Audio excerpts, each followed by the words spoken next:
भाई बिस्मिल्लाह।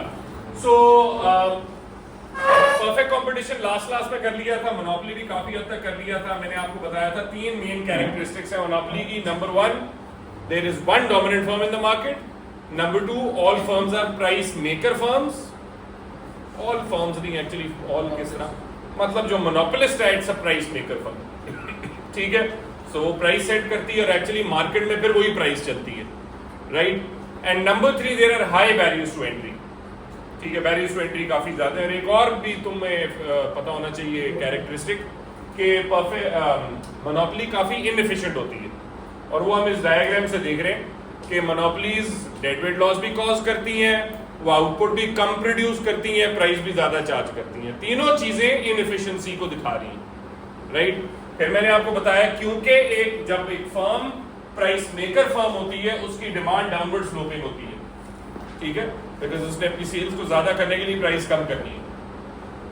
और इसकी डिमांड से डाउनवर्ड स्लोपिंग ही नहीं है, काफी स्टीपर भी है, बिकॉज इसकी मोनोपोली की डिमांड इनइलास्टिक होती है, बिकॉज उसके सब्स्टिट्यूट्स नहीं होते, बहुत थोड़े होते हैं, right. So demand downward sloping, MR उससे ज्यादा डाउनवर्ड स्लोपिंग, मार्जिनल कॉस्ट जहां एमआर से मीट कर रही है वो मोनोपोली का प्रॉफिट मैक्सिमाइजिंग आउटपुट है। यहां से हम ऊपर ले गए डिमांड कर्व तक प्राइस डिटरमिन करने के लिए मोनोपोली की। और फिर हमने इस डायग्राम के ऊपर ये देखा था कि मोनोपोली और परफेक्ट कंपटीशन को कैसे कंपेयर कर सकते हैं।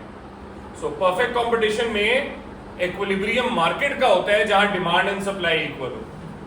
सो डिमांड ये है, सप्लाई मार्जिनल कॉस्ट से ले लें, सो ये इक्विलिब्रियम है कंपैरेटिव मार्केट का, परफेक्टली कंपैरेटिव मार्केट का। और ये equilibrium MR equal to MC का इक्विलिब्रियम है मोनोपोली का, ठीक है। यहां से हमने परफेक्ट कंपटीशन की प्राइस डिटरमिन कर लिया, कंपैरेटिव मार्केट का आउटपुट डिटरमिन कर लिया, जिससे हमें ये पता चल रहा है कि कंपैरेटिव मार्केट का आउटपुट भी ज्यादा होता है और प्राइस भी कम होती है। क्यों? दो रीजंस थे। एक, एफिशिएंसी कंपैरेटिव मार्केट में ज्यादा होती है, मोनोपोली काफी इनएफिशिएंट होती है। और दूसरा, एक्सप्लॉयटेटिव पावर। नहीं, एक्सप्लॉयटेटिव पावर होती है मोनोपोली के पास, तो प्राइस भी ज्यादा चार्ज करती है, जबकि कंपैरेटिव मार्केट में एक्सप्लॉयटेटिव पावर कोई नहीं है, तो प्राइस भी कम चार्ज करेगी। अच्छा, फिर मैंने आप लोगों के साथ ये कंज्यूमर प्रोड्यूसर सरप्लस भी डिस्कस किया था। मैंने आपको बताया था इसी डायग्राम से प्रोड्यूसर कंज्यूमर सरप्लस भी डिटरमिन हो सकता है। कैसे भाई? परफेक्ट कंपटीशन का कंज्यूमर सरप्लस प्राइस और डिमांड के बीच है एबीडी। परफेक्ट कंपटीशन का प्रोड्यूसर सरप्लस प्राइस और सप्लाई के बीच है सीई, ठीक है। मोनोपोली का अगर कंज्यूमर सरप्लस देखें तो प्राइस मोनोपोली की ज्यादा हो जाती है, तो कंज्यूमर सरप्लस सिर्फ वहां पे ए है। और अगर मोनोपोली का प्रोड्यूसर सरप्लस देखना है प्राइस और सप्लाई के बीच, ये प्राइस है, सप्लाई को यहां से हम देखेंगे तो सिर्फ बी और सी है, ठीक है। बच गए डी और ई, ये किसको जा रही है? किसी को नहीं, ये वेस्ट हो रही है, डेड वेट लॉस, ठीक है। So this is dead weight loss. ये एक और एविडेंस है about the inefficiency in a monopoly, ठीक है। और ये बाय द वे, ये सिर्फ मोनोपोली के साथ ये इनएफिशिएंसी नहीं होती और डेड वेट लॉस नहीं होता, याद रखें। आई थिंक ये मैंने आप लोगों को नहीं बताया शायद, तो ये मैं आपको बता देता हूं। मार्केट स्ट्रक्चर्स चार तरह के पढ़ेंगे, दो अभी हम पढ़ चुके हैं, लेकिन वो जो चार तरह के मार्केट स्ट्रक्चर्स हैं उनकी दो मेजर हेडिंग्स हैं। कौन कौन सी हेडिंग्स हैं? एक, परफेक्ट कंपटीशन, जो परफेक्ट मार्केट्स हैं, ठीक है। परफेक्ट मार्केट्स मतलब फुल एफिशिएंसी। और बाकी तीन है इम्परफेक्ट मार्केट्स, ठीक है।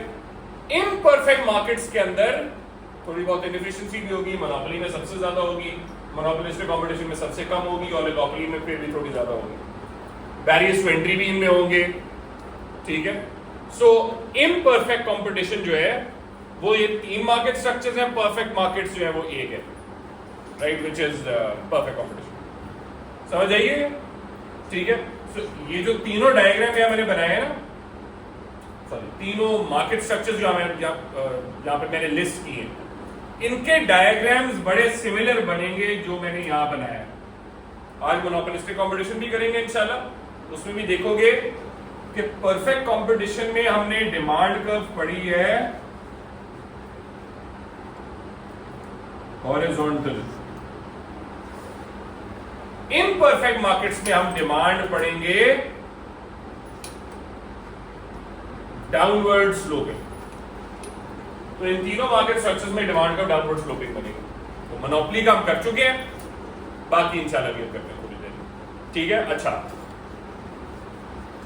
यहां पे फिर मैं जरा अब आपके साथ प्रॉफिट भी बना लूं।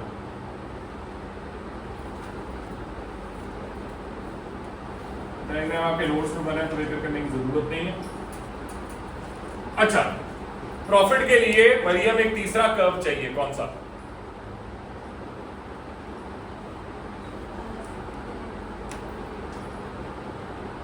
प्रॉफिट डिटरमिन करने के लिए एक थर्ड कर्व चाहिए। तो तीसरा कर्व कौन सा होता है? बात तो इधर है मेरा बच्चा, ये देख हमजा। मरियम मेरा बच्चा, वो जो तू कह रही है ना कॉस्ट भी है, तो कॉस्ट तो मार्जिनल कॉस्ट है, उससे तो प्रॉफिट डिटरमिन नहीं होता, उससे प्रॉफिट मैक्सिमाइजिंग आउटपुट डिटरमिन होता है, प्रॉफिट डिटरमिन नहीं होता। प्रॉफिट के लिए we need average cost curve. अब ये रट्टा मार लो, ये बहुत जरूरी है, तुम लोगों को पता होने चाहिए कौन कौन से कर्व कहां कहां जरूरत होती है। सो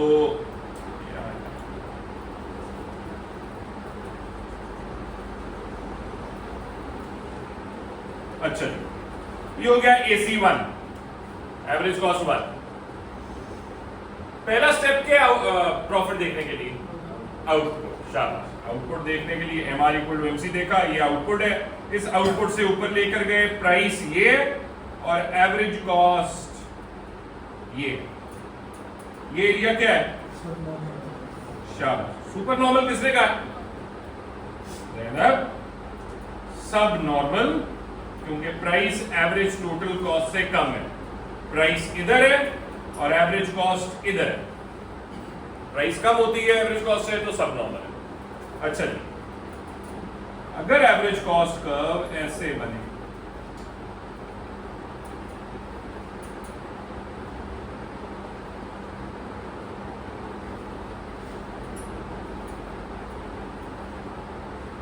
ये AC2 बन गया। पहला स्टेप आउटपुट देखें, दूसरा step price and average cost. Price ये है और एवरेज कॉस्ट किधर है? यहीं पे है ये। तो इसको क्या कहते हैं? नॉर्मल प्रॉफिट, क्योंकि प्राइस एवरेज कॉस्ट के इक्वल है, ठीक है। अगर एवरेज कॉस्ट यहां आ जाए,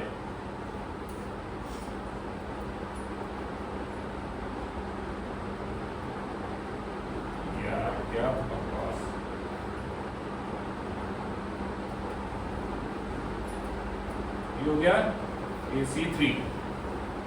पहला स्टेप आउटपुट देखें QM, दूसरा स्टेप प्राइस देखें, ये प्राइस है PM, मोनोपोली की प्राइस।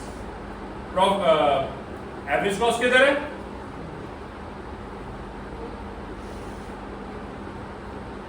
तो ये एरिया क्या हुआ?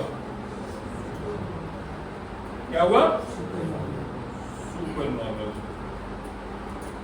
क्योंकि यहाँ प्राइस एवरेज टोटल कॉस्ट से समझ आई? कोई मसला? हाँ, MC का AC के मिड पॉइंट से गुजरना जरूरी नहीं?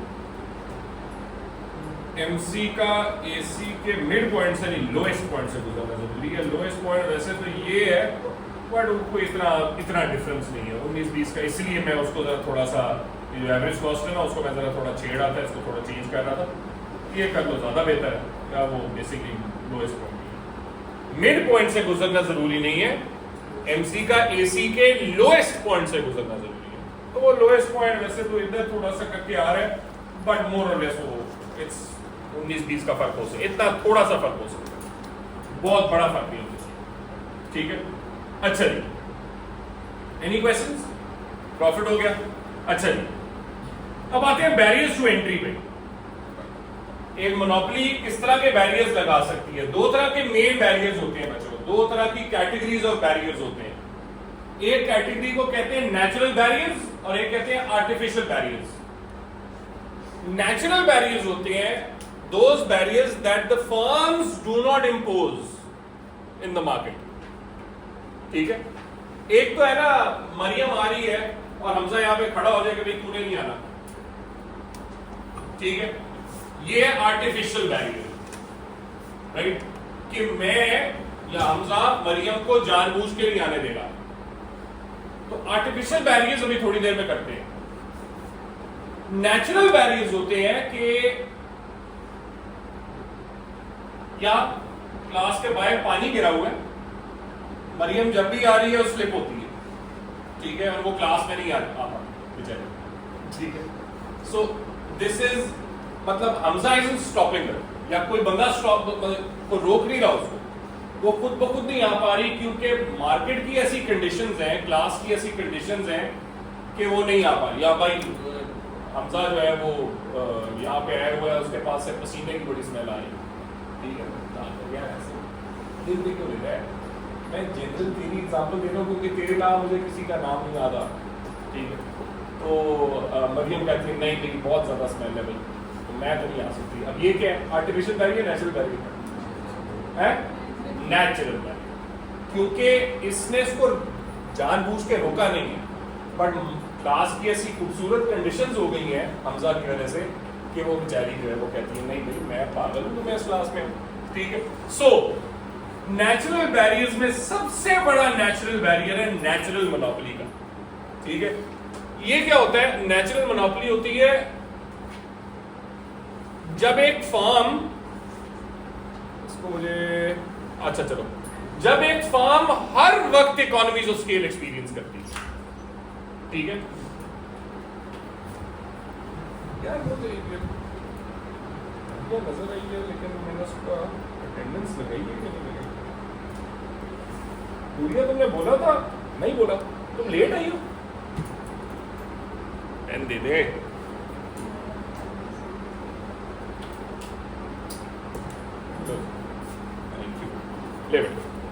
अच्छा जी, सो नेचुरल मोनोपोली होती है एक ऐसी फर्म जो हर वक्त इकोनॉमीज ऑफ स्केल से गुजरती है। पहली बात आप ये पूछोगे सर वो इकोनॉमीज ऑफ स्केल से कैसे गुजरती है, तो याद रखो जो long run average cost curve होती है वो बड़ी सी कर्व बनती है, शुरू में फॉल होती है, फिर वो बिल्कुल फ्लैट होती है, फिर इंक्रीज होता है। मैंने आपको बताया वो ये वाला हिस्सा economies internal economies of scale का होता है, ठीक है। ये आम एवरेज को long run average cost curve बनता है। जो नेचुरल मोनोपोली होती है ना उसका लॉन्ग रन एवरेज कॉस्ट ऐसे बनता है,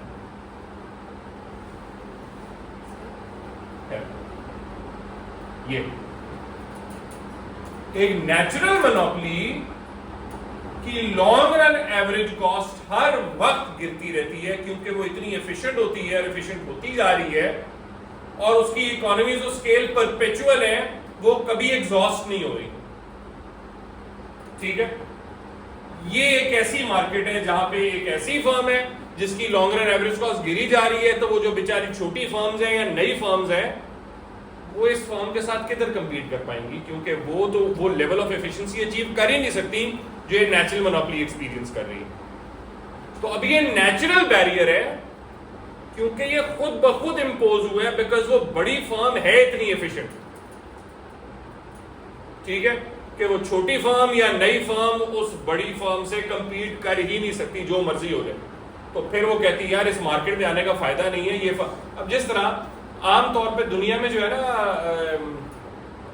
जो बड़ी फर्म्स होती है ना, जो मेन फर्म्स बड़े बड़े इंडस्ट्रीज को कंट्रोल करती हैं, जिस तरह स्टील मिल्स हो गया, पाकिस्तान में तो ऐसा नहीं है लेकिन चलो पाकिस्तान रेलवेज हो गई है, से भी ऐसा नहीं है, पाकिस्तान रेलवेज की भी एग्जांपल नहीं, पर चलो एग्जांपल ले लेते हैं कि पाकिस्तान रेलवेज से नई फर्म कंपीट नहीं कर सकती क्योंकि पाकिस्तान रेलवेज हर वक्त इकोनॉमीज ऑफ स्केल में होता है। तो इसीलिए पाकिस्तान रेलवेज जो गवर्नमेंट ओन्ड है, अब तो थोड़ा बहुत उन्होंने प्राइवेट सेक्टर को भी दे दिया, मैं थोड़ा कुछ दिन पहले पढ़ रहा था, उसके खिलाफ नई फर्म्स मार्केट में नहीं उतर सकती बिकॉज नई फर्म्स की एवरेज कॉस्ट गिरेंगी नहीं, ठीक है, वो इतनी ज्यादा एफिशिएंट नहीं होगी, तो इसलिए दैट फर्म विल स्ट्रगल। हाँ मरियम आप बोलो। यार वो इस पे हो रही है, तूने फोन ही नहीं लगाया, हो रही है इस पे। चलो यार क्या कहते हैं हमजा, आज के दिन मुझे खुशखबरी मिलनी चाहिए। ये तूने गलत चीज सोची है ना, यही तो तेरी हरकतें हैं। आज के दिन YouTube पे ये सारी वीडियोस अपलोड हो जानी चाहिए, ठीक है? ये बात नहीं यार, समझ नहीं आती यार। हाँ भी गलत है तेरा। अच्छा जी, नंबर 2, हाई सेटअप कॉस्ट। अच्छा, ये भी नेचुरल बैरियर है। फर्म नहीं सेट, ऑब्वियसली मतलब फर्म तो नहीं, हम एक मोनोपोलिस्ट फर्म तो नहीं सेटअप कॉस्ट बढ़ाती ना। एक ऐसी इंडस्ट्री है जहां पे सेटअप कॉस्ट ज्यादा है, फिक्स कॉस्ट ज्यादा है। जैसे ऑयल इंडस्ट्री, ऑयल रिफाइनरी। अब हर फर्म ऑयल रिफाइनरी में तो जा नहीं सकती, राइट? बिकॉज उसकी बहुत ज्यादा सेटअप कॉस्ट है। स्टील मिल्स भी हर फर्म नहीं बना सकती स्टील मिल्स, उसकी सेटअप कॉस्ट बहुत ज्यादा है। तो इसीलिए जिन इंडस्ट्रीज में सेटअप कॉस्ट ज्यादा होती हैं वहां खुद ब खुद barriers to entry, natural barriers निकल आते हैं, ठीक है? खुद ब खुद नेचुरल बैरियर्स निकल आते हैं। तो अगेन ये आर्टिफिशियल नहीं है, नेचुरल है। नंबर 3, सunk कॉस्ट। सunk कॉस्ट क्या होती है? वो कॉस्ट जो डूब जाए, सिंक हो जाए ना। तो अगर ऐसी इंडस्ट्री है जहां पे संक कॉस्ट्स बहुत ज्यादा है, ठीक है? संक कॉस्ट मतलब वो कॉस्ट जो रिकवर नहीं हो सकती, डूब गई है। डूब गए क्या मतलब इसका? कि मतलब इतना ज्यादा कॉस्ट थी, सेकंड से इसका लिंक है एक किस्म का। इतनी कॉस्ट थी सेटअप करने की, या इतनी वेरिएबल कॉस्ट थी, फॉर एग्जांपल आपने जो बिजनेस चलाना है उसकी, कि वो अब जो कॉस्ट हो गई है वो अब रिकवर नहीं हो सकती, ठीक है? तो जो इन्वेस्टमेंट आपने कर ली है उस पर इतना बड़ा आउटले था कि that might not be able to recover, you might not be able to recover that, right? For example अगर मैं एक प्रिंटिंग प्रेस खोलना चाहूंगा, मैं एक फोटोकॉपी मशीन खरीदूं 10 लाख की, मेरा वो प्रिंटिंग प्रेस ना चले और मतलब मुझे सिर्फ 3 लाख की सेल्स मिली है कई महीनों में, राइट? और फिर मुझे अब बंद करना पड़ रहा है, तो वो जो 7 लाख रह गया वो मेरी संक कॉस्ट है। ये तो मैंने बहुत छोटी एग्जांपल दी है ना, लेकिन संक कॉस्ट बहुत ज्यादा होती है, ठीक है? जिसकी वजह से नेचुरल बैरियर क्रिएट होता है।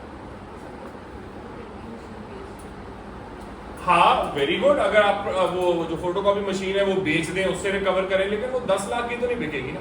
और कई महीने मेरे पास थी, तो मेरे ख्याल में लेट्स सपोज चलो 5 लाख की बिक गई, तो अभी भी 2 लाख जो है मेरा संक कॉस्ट है। गुड, ये अच्छा पॉइंट इसने की है, बट अभी भी मतलब वो मेरी कॉस्ट रिकवर नहीं हुई, ठीक है? अगर मैं उसको बेच भी दिया तब भी थोड़ी सी कॉस्ट है जो मेरी डूब गई। तो ये एज आई सेड मैंने बहुत छोटी एग्जांपल दी है। ये बड़ी जो फर्म्स या बड़ी इंडस्ट्रीज होती हैं उनमें संक कॉस्ट काफी होती है।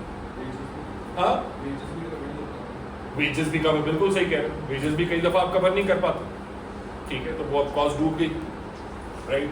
तो बड़ी फर्म तो बर्दाश्त कर लेगी कुछ अर्सा, ये छोटी फर्म्स नहीं कर सकती, ठीक है? ये हो गए सारे जो मैंने अभी लिस्ट दी है, ये नेचुरल बैरियर्स की है। फिर आते हैं प्रेडिटरी प्राइसिंग या डिस्ट्रक्टिव प्राइसिंग। ये क्या होता है? ये होता है जब जो बड़ी फर्म होती है ना, मोनोपोलिस्ट फर्म खास तौर पे, वो अपनी प्राइस को एवरेज टोटल कॉस्ट से भी कम सेट करती है। तो हम ना कहेगी सर इससे तो लॉस हो जाएगा, तो फर्म क्यों करेगी फर्म? ना ये तो सब नॉर्मल है ना मेरा बच्चा। अगर प्राइस एवरेज टोटल कॉस्ट से कम हो जाए तो ये तो सब नॉर्मल है।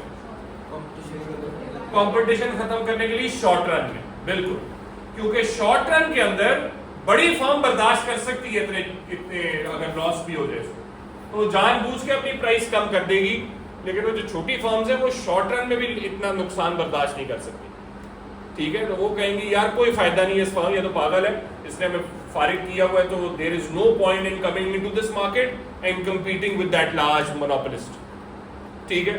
अब ये क्या है, नेचुरल बैरियर या आर्टिफिशियल बैरियर?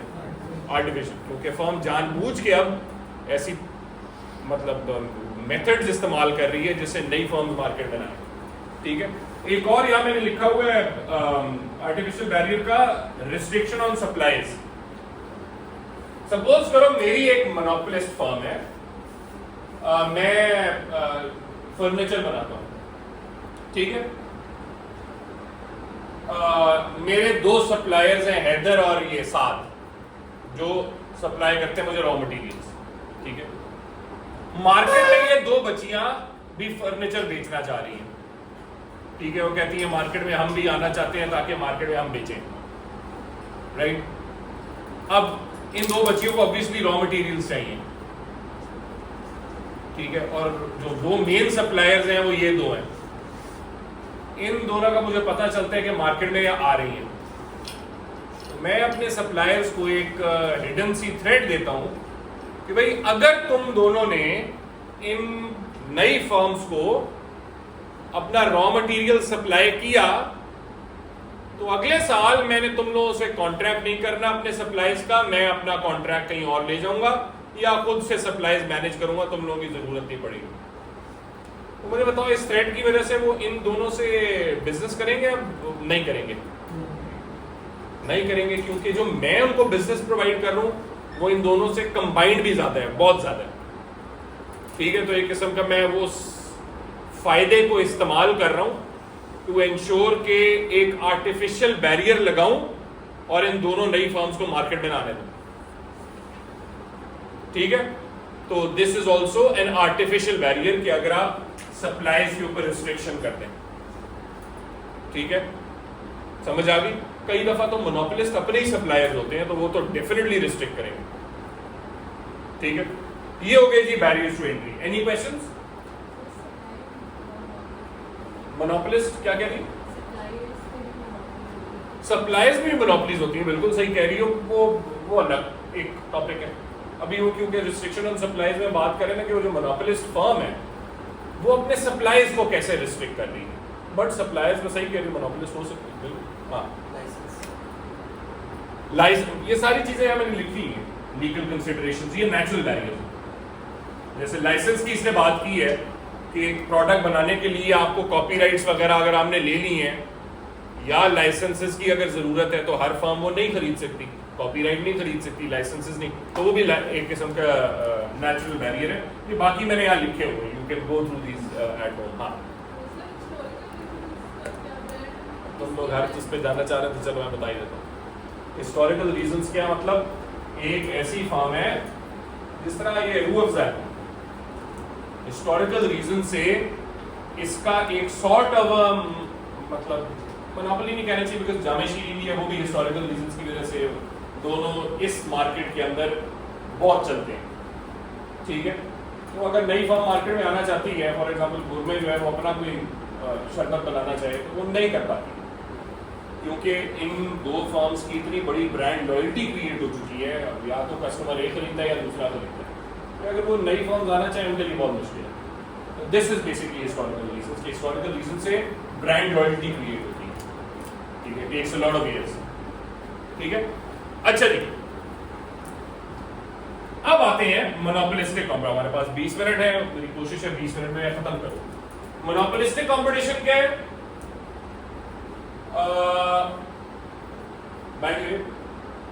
बाकी दो जगह A2 में पढ़ा रहा हूँ वहां पे ये टॉपिक में खत्म कर चुका हूँ, क्योंकि लेट तुम लोगों का स्कूल खुला इसलिए तुम पीछे हो, इसलिए I have to make up that time gap, ठीक है। But I have to obviously make sure that your understanding is well.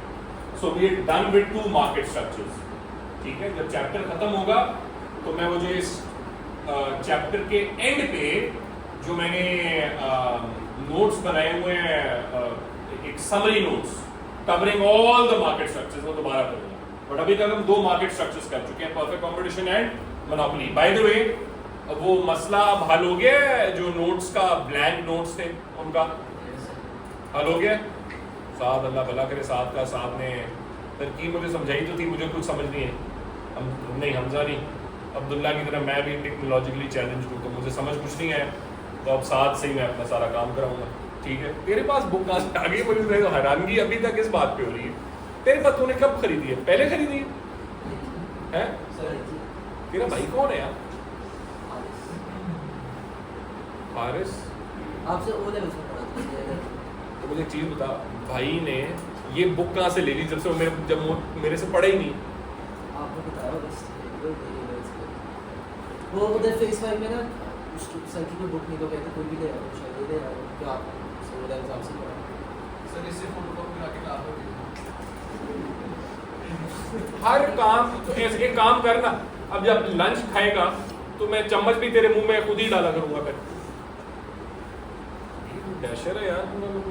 बेटा तू कर लेना यार, बाय द वे ये अच्छा आइडिया है, this is a good idea कि अगर आप चाहते हैं कि वैसे तो खैर मैं आपको मुफ्त में नोट्स प्रोवाइड कर रहा हूँ, तो अगर आप पैसे खर्च नहीं करना चाहते तो अपने लैपटॉप पे आप पढ़ सकते हैं, आईपैड है उस पर पढ़ लेने से। बाय द वे माशाल्लाह अमीर बच्चे हो तुम लोग, तो मेरा मशवरा ये होगा जो अफोर्ड कर सकते हैं, rather than spending that money on frivolous and stupid stuff, buy yourself an iPad or buy yourself a tab, because that will help you not just for your A levels, अभी आखिरी आपका साल A levels का है, bachelors में वो बहुत help करेगा, ठीक है। वो लैपटॉप भी करेगा, बट आई एम श्योर अब लैपटॉप सबके पास है, या इवन पीसी सबके पास है, उनमें से एक तो हर किसी के पास होता है, तो वो तो आपके पास होगा, बट आई वुड सजेस्ट कि अगर आईपैड हो या कोई टैब हो, you should have one, because वो बहुत फ़ायदा देता है उसका, मतलब in this day and age that would help you a lot।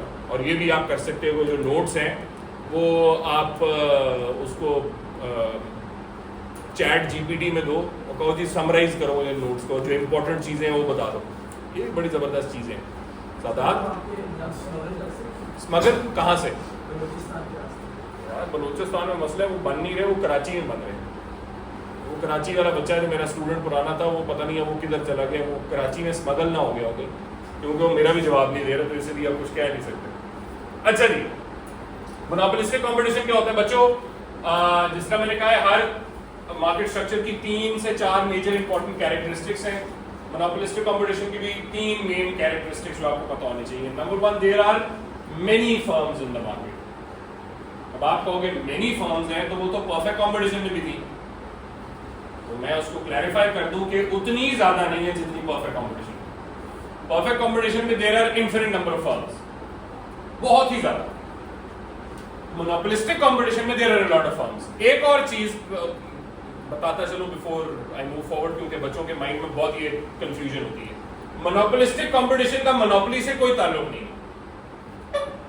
बच्चे कहते हैं सर इसका नाम इस तरह का है, वो फर्क नहीं पड़ता, ठीक है, वो कोइंसिडेंस है। मोनोपोलिस्टिक कंपटीशन मोनोपोली से बहुत दूर है। मोनोपोली में तो सिर्फ एक डोमिनेंट फर्म है, मोनोपोलिस्टिक कंपटीशन में कोई डोमिनेंट फर्म नहीं है, काफी सारी फर्म्स हैं। और एक और चीज, परफेक्ट कंपटीशन में बहुत फर्म्स हैं और उनका मार्केट शेयर कोई नहीं है। मोनोपोलिस्टिक कंपटीशन में फर्म्स काफी हैं और उनका थोड़ा मार्केट शेयर है, 1% 2% होगा, लेकिन ज्यादा नहीं, डेफिनेटली 1-2% होगा। उसकी एग्जांपल अगर आप पाकिस्तान में देखें, कहीं भी देखें, तो रेस्टोरेंट इंडस्ट्री एक आइडियल एग्जांपल है मोनोपोलिस्टिक कंपटीशन की। बहुत सारे रेस्टोरेंट्स होते हैं, ठीक है, प्रोडक्ट की थोड़ी बहुत वेरिएशंस होती हैं।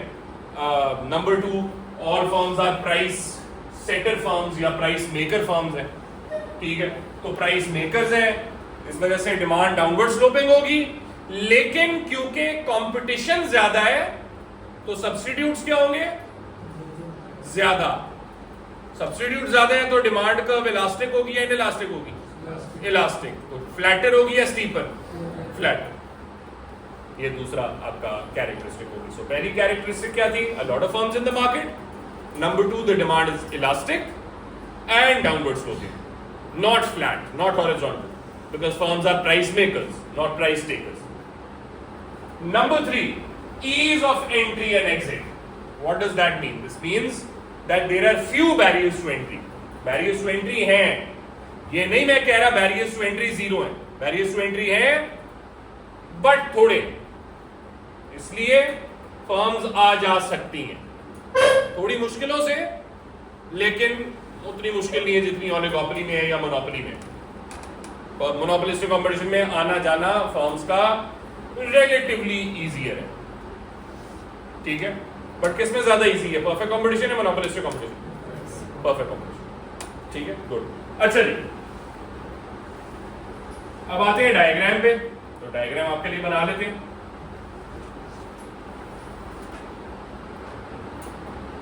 मोनोपोलिस्टिक कंपटीशन का डायग्राम काफी सिमिलर बनेगा कंपेयर टू मोनोपोली।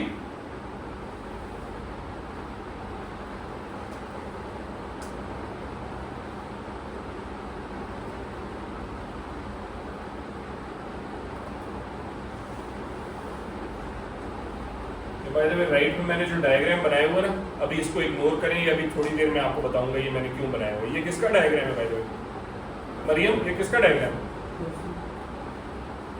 मरियम तेरी फॉर्म जो है ना वो अभी तक आई नहीं है, काम खराब है। Perfect competition. एक और चीज, मरियम ने क्योंकि अपने पैर पे खुद कुल्हाड़ी मारी है, तो अब मैं आपको ये सबको इसकी मरियम की वजह से एक दफा फिर से डांटूंगा। मेरा आपको लास्ट वीक मेरा जो मैसेज था वो ये था कि जब भी मैं आपको कोई टॉपिक करवाऊं, जब भी टॉपिक तो छोड़ो, जब भी एक हफ्ते के अंदर मैं कुछ भी करवाऊं, वीकेंड में क्या करना है आपने? किस किसने की है? सच सच बताएं। 1 2 3 4 5 6 7 8 9 10 11, ठीक है, 30 ऑलमोस्ट स्टूडेंट्स बैठे हुए, उनमें से 11, 1/3। तो कैसे ग्रेड आएगा अगर नहीं करोगे?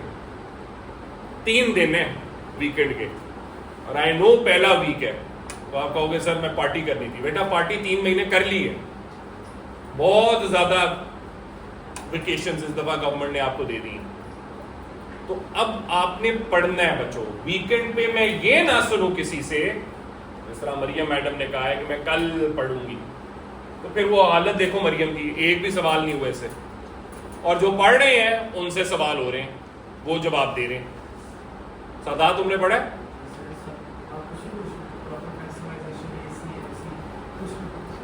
क्या क्या गालियां दे रहा है बेटा?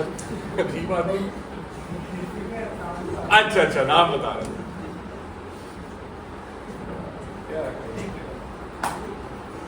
तो इसीलिए प्लीज यार, दिस इज जेन्युइनली, मैं ये अपने लिए नहीं कह रहा, मुझे कोई फायदा नहीं आप पढ़े। ऐसा तो पिछले वीक भी आपको ये कहा था, आपका ग्रेड अच्छा है या बुरा है, अल्लाह ने जहां मेरा रिस्क लिखा है वो मुझे मिलता रहेगा। मेरी जिंदगी का वर्स्ट ग्रेड थे पिछले साल जो इस बैच के, बाकी स्कूलों में तो फिर बेहतर थे, इस बैच का बहुत बुरा ग्रेड था। मेरे ख्याल में हार्डली 3 A's थे, तो 5 E's थे, 5 U's थे, इतने बुरे ग्रेड्स थे, बताते हुए मुझे शर्म आ रही है। कोई 3 A's में से किसी एक या 2 के A स्टार से, मुझे एग्जैक्टली याद नहीं, लेकिन वो एक क्या नाम था उसका, फरजान, उसका A स्टार था। वो एक अब मुझे तो याद भी नहीं है, टू बी ऑनेस्ट, जैद एक अच्छा बच्चा था, और एक और को मेरे ख्याल में था। सो बट आई वांट कि इस दफा आप लोगों के वो बुरे ग्रेड्स ना आए। ऑब्वियसली इट इज मैटर, ठीक है, रिस्क की तो मैं बात कर रहा हूँ, वो अल्लाह ताला देता है, but it is matter of my own personal pride. I feel bad कि मेरे स्टूडेंट्स के रिजल्ट बुरे हैं, I feel good when my students do well, ठीक है, बट मेरा वो सिर्फ गुड और बैड फीलिंग ही है, फ्यूचर आपका है, मैं सिर्फ फील करूंगा, ठीक है, लेकिन आपका आगे फ्यूचर है, आपने कौन सी अच्छी यूनिवर्सिटीज में जाना है। तो इसीलिए बच्चों वीकेंड पे पढ़ो, ये मैं सिर्फ अभी वीकेंड का कह रहा हूं, हर रोज नहीं कह रहा। वीकेंड पे 1.5 घंटा दे दो इकोनॉमिक्स को तो बहुत है, राइट। अच्छा, मोनोपोलिस्टिक कंपटीशन का डायग्राम कैसा बनेगा? वाई एक्सिस और एक्स एक्सिस लेबल करें, रेवेन्यू स्लैश कॉस्ट, आउटपुट। अगली चीज, डिमांड कर्व कैसा बनेगा? डाउनवर्ड स्लोपिंग है बिकॉज प्राइस मेकर है, लेकिन फ्लैटर है या स्टीपर है? मोनोपोली की तरह फ्लैटर, डिमांड कर्व फ्लैटर बनेगा।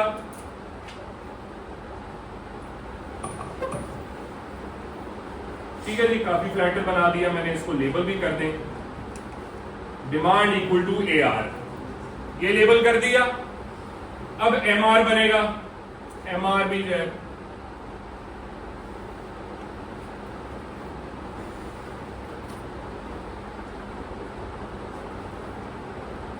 ये बन गया MR, ये भी काफी फ्लैटर है एज यू कैन सी। अगला कर्व कौन सा बन रहा है? मार्जिनल कॉस्ट, क्योंकि उसके बगैर तो आपका आउटपुट बन ही नहीं सकता। तो मार्जिनल कॉस्ट, शाबाश सादात, बड़ा है तो इसका मतलब, गुड, शाबाश, वेल डन। ये आउटपुट है जी। आउटपुट कैसे डिटरमाइन होता है मरियम?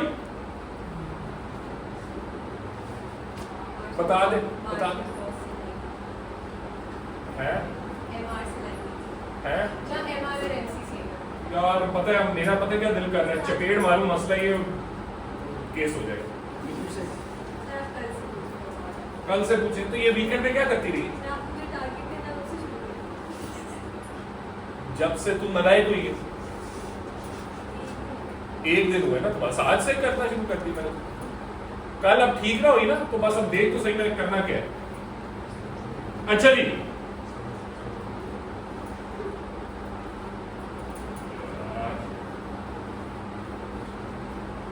ये हो गया जी आपका प्राइस P1 कह रहा हूं और Q1 कह रहा हूं, profit maximising price, profit maximising output. ठीक है, समझ आ गई? क्लियर है, हमने ऑलरेडी ये काफी ज्यादा किया। अच्छा, अब मोनोपोलिस्टिक कंपटीशन की जो एक खासियत है, जो परफेक्ट कंपटीशन में भी थी, वो ये था कि मोनोपोलिस्टिक कंपटीशन शॉर्ट रन में तो डिफरेंट टाइप्स के प्रॉफिट्स कमा सकती है, चाहे वो सुपर नॉर्मल हो, सब नॉर्मल हो, नॉर्मल हो। शॉर्ट रन में कुछ भी हो सकता है, ठीक है, इकोनॉमिक प्रॉफिट, इकोनॉमिक लॉसेस, कुछ भी हो सकता है। लेकिन just like perfect competition, monopolistic competition long run में कौन से प्रॉफिट कमाएगी? Normal, normal. अब आपको मैं प्रूव करूंगा क्यों, ठीक है, why is that the case. बच्चे कहते हैं सर वो सेम ही रीजन होगा जो परफेक्ट कंपटीशन का है, barriers to entry perfect competition में 0 थे, यहां पे थोड़े हैं, equilibrium position. So quick overview perfect competition का जो डायग्राम है, ये परफेक्ट कंपटीशन का लॉन्ग रन में नॉर्मल प्रॉफिट है, उसके लिए 2 कर्व सामने आमने सामने डायग्राम बनाने पड़ते हैं, मार्केट का और फर्म का, ठीक है। और उसमें ये इक्विलिब्रियम है जी, जहां P equal to MC equal to AC है, मतलब नॉर्मल प्रॉफिट कमा रही है फर्म, राइट। तो आप कह सकते हो सर ये वही रीजन होगा जो परफेक्ट कंपटीशन का होगा, मोनोपोलिस्टिक कंपटीशन में भी उस वजह से नॉर्मल प्रॉफिट होगा। The answer is absolutely not. ये डायग्राम सिर्फ और सिर्फ परफेक्ट कंपटीशन का बनता है। क्यों? क्योंकि परफेक्ट कंपटीशन की खासियत क्या है? शाबाश, क्योंकि perfectly comparative firms price takers हैं, तो ये डायग्राम बनाने के लिए ये बनाना जरूरी है। जो मोनोपोलिस्टिक कंपटीशन है अब, उसके लिए ये आमने सामने डायग्राम नहीं बनेंगे, उसके लिए यही डायग्राम है हमारे पास। लेकिन अब मैं प्रूव करूंगा इस डायग्राम के थ्रू कि फर्म, मोनोपोलिस्टिकली कंपेरेटिव फर्म भी लॉन्ग रन में नॉर्मल प्रॉफिट कमाएगी। कैसे? एक जल्दी से मैं यहां पे आपके लिए एवरेज कॉस्ट कर्व बनाता हूं। ये जी एवरेज कॉस्ट कर्व, AC1 है, ठीक है। अब मुझे बताओ इस एवरेज कॉस्ट कर्व पे कौन सा प्रॉफिट कमा रही है फर्म? हाँ, सुपर नॉर्मल। शाबाश। क्यों? पहला स्टेप, मरियम, पहला स्टेप कैसे डिटरमिन करते हैं? शाबाश, MR इक्वल टू MC, ये आउट। सेकंड स्टेप, प्राइस देखें और एवरेज कॉस्ट देखें। एवरेज कॉस्ट चलो छोटा सा मैं यहां बना देता हूं, ये एवरेज कॉस्ट दिया AC1। तो इसका मतलब ये आपका सुपर नॉर्मल प्रॉफिट है। मैं इसको शेड नहीं कर रहा, क्यों? क्योंकि अब इसकी अब दिखाऊंगा मैं कि ये खत्म होना है। ये super normal profit short run में तो है, बट मोनोपोलिस्टिक कंपटीशन में लॉन्ग रन में नहीं रहेगा। क्यों? जो उसका मेजर रीजन है वो ये है कि बैरियर्स टू एंट्री बहुत लो है, freedom of entry and exit है। तो जब फर्म्स रिलेटिवली आसान, बहुत आसानी से नहीं, रिलेटिवली आसानी से आ सकती है मार्केट में, तो जब नई फर्म, नीचे मैंने चेन्स बनाई है, in the long run monopolistic competition earns normal profits only. Why? Because of very low barriers to entry. Barriers of entry are very low. तो उससे क्या होता है? ये 2 चेन्स बनेंगी। नंबर 1, जब barriers of entry are very low, हमजा, जब बैरियर्स ऑफ एंट्री बहुत थोड़े हैं और फर्म देखती है कि ये प्रॉफिट है, मार्केट के अंदर फर्म प्रॉफिट कमा रही है, फर्म्स आएंगी या जाएंगी? जब फर्म्स मार्केट में आएंगी तो वो जो पुरानी फर्म्स है उनका मार्केट शेयर क्या होगा, कम होगा, डाइल्यूट होगा, जिससे आहिस्ता आहिस्ता उनकी डिमांड क्या होगी, कम होगी। और ये जो डिमांड कर्व है ये शिफ्ट होना शुरू हो जाएगा। मैं इसको ब्लू से बना रहा हूं, डिमांड कर्व यहां पे आ जाएगा।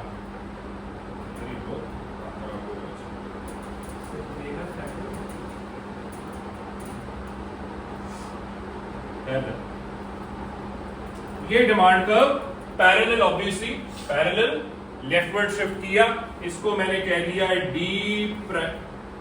D prime equal to A R prime.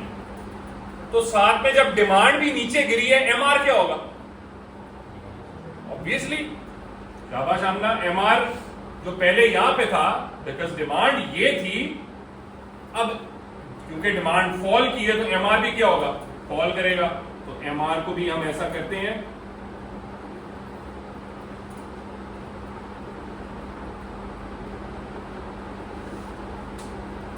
Parallel रखें पुराने एम आर से। ये हो गया एम आर प्राइम। ये क्यों हुआ है, क्योंकि बैरियर्स ऑफ एंट्री लो है, तो नई फर्म्स मार्केट में आएंगी तो मार्केट शेयर डाइल्यूट होना शुरू हो जाएगा। अब जब डिमांड गिरी है और एमआर गिरा है, तो प्रॉफिट मैक्सिमाइजिंग प्राइस और आउटपुट ये नहीं रह गए। अब एमआर एमसी कहां इक्वल है, ये एमआर है, एमसी तो वही है, ये समझ आई अब्दुल्ला, समझ आई। ये पॉइंट,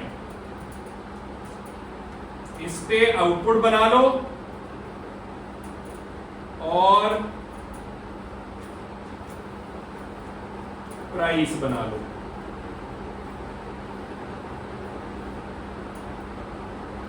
ये जबरदस्त, ये हो गया P2, ये हो गया Q2।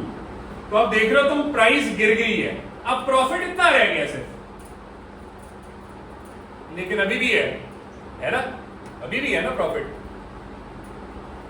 तुमने कहा, तुम पूछ सकते हो मेरे से, सर आपने तो कहा था कि लॉन्ग रन में नॉर्मल प्रॉफिट हो जाता है। ये तो अभी भी सुपर नॉर्मल प्रॉफिट है, क्योंकि अभी दूसरी चेन होनी है और वो साइमल्टेनियसली चलेगी। ये मैं नहीं कह रहा पहले ये होगा और फिर बाद में वो तो अगली चीज जो मैं अभी करने लगा, नहीं, साथ साथ हो रहा है। लेकिन पहले मैंने इसका डायग्राम बनाया कि डिमांड क्यों गिरी है। अगेन जल्दी से मुझे हमजा के अलावा कोई और रिकॉल करे, डिमांड क्यों गिरी है, क्योंकि बैरियर्स टू एंट्री ज्यादा कम है, तो नई फर्म्स मार्केट में आई हैं, तो मार्केट शेयर कम होगा, डिवाइड होगा, गुड, डाइल्यूट, राइट। सो उससे एमआर और डिमांड कम हुए, आउटपुट और प्राइस कम हुए। सेकेंड स्टेप, साथ जब मार्केट में नई फर्म्स आती हैं तो फैक्टर्स ऑफ प्रोडक्शन की डिमांड क्या होगी, जो फैक्टर्स ऑफ प्रोडक्शन की डिमांड बढ़ती है, तो किसी भी चीज की जब डिमांड बढ़ती है उसकी प्राइस क्या होती है, इंक्रीज। तो कॉस्ट ऑफ प्रोडक्शन क्या होना शुरू हो जाएगा, इंक्रीज, जिसकी वजह से एवरेज कॉस्ट क्या होगी, ज्यादा हो जाएगी। तो ये जो एवरेज कॉस्ट मैंने ग्रीन में बनाया है, ये ऊपर जाना शुरू कर देगा। रेड में अब मैं कर्व बना रहा हूं, इसको देखते हैं।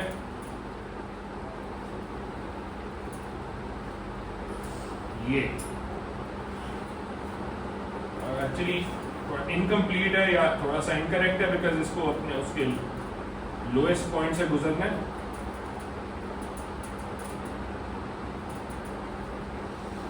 ये परफेक्ट, ये हो गया AC2। क्यों मैं बार बार इसको छेड़ रहा था, बिकॉज मार्जिनल कॉस्ट को मैंने एवरेज कॉस्ट से गुजारना है, जहां एवरेज कॉस्ट मिनिमम हो, उसके लिए जरा थोड़ा सा इसको छेड़ रहा था। और साथ में मैंने मेक श्योर करने जहां प्राइस है वहीं से एवरेज कॉस्ट गुजरे। तो अब इस आउटपुट पे प्राइस भी यही है और AC2 भी यही है, ये पॉइंट। इसीलिए यहां पे फर्म क्या कमा रही है, normal profit in the long run. ये मोनोपोलिस्टिक कंपटीशन की खासियत है। तो अब तुम ये कहोगे कि सर फिर तो बात वही होगी, परफेक्ट कंपटीशन और मोनोपोलिस्टिक कंपटीशन दोनों लॉन्ग रन में नॉर्मल प्रॉफिट कमाते हैं। तो दोनों तो बेसिकली सेम चीजें हैं, फर्क क्या हुआ फिर, बहुत बड़ा फर्क है। और फर्क है, जैसे बैरियर्स टू एंट्री 0 है, price taker versus price maker. ये मैंने यहाँ पे एक टेबल बनाया हुआ है, आखिरी मिनट रह गया, मैं सिर्फ फोकस यहाँ पे करूंगा अभी, बाकी टेबल इंशाल्लाह कल करवाऊंगा, फिर इंशाल्लाह आगे चलेंगे। फोकस यहाँ पे, बिकॉज अभी डायग्राम बनाया है तो इट्स इंपॉर्टेंट, तो मैं इसको आपके लिए एक्सप्लेन करूँ। परफेक्ट कंपटीशन और मोनोपोलिस्टिक कंपटीशन का एक बहुत, ठीक है लॉन्ग रन में दोनों नॉर्मल प्रॉफिट कमाते हैं, बट एक बहुत बड़ा फर्क है। परफेक्ट कंपटीशन लॉन्ग रन में आउटपुट बनाता है जहां प्राइस सिर्फ एवरेज कॉस्ट के इक्वल नहीं है, मार्जिनल कॉस्ट के भी इक्वल है।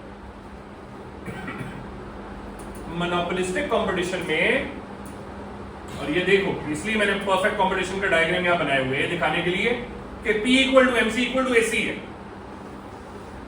ठीक है, price, marginal cost, average cost तीनों इक्वल है। अब मुझे बताओ इस आउटपुट पे प्राइस और एवरेज कॉस्ट तो इक्वल है, क्या मार्जिनल कॉस्ट इक्वल है? मार्जिनल कॉस्ट किधर है? शाबाश, ये यहां देखो, ये P इक्वल टू MC है, मार्जिनल कॉस्ट किधर है? ये यहां मार्जिनल कॉस्ट है, तो क्या मार्जिनल कॉस्ट उनकी इक्वल है? नहीं, यहां पे प्राइस एवरेज कॉस्ट के तो इक्वल है, बट मार्जिनल कॉस्ट से ज्यादा है। इसको बच्चों कहते हैं एक्सेस कैपेसिटी। एक्सेस कैपेसिटी का क्या मतलब? मार्केट में एफिशिएंसी मैक्सिमाइज नहीं हो रही, क्योंकि एफिशिएंसी मैक्सिमाइजेशन का क्राइटेरिया क्या है? P equal to MC equal to AC, ये परफेक्ट कंपटीशन का। और ये बाय द वे यहां पे मैंने लिखा है AE PE।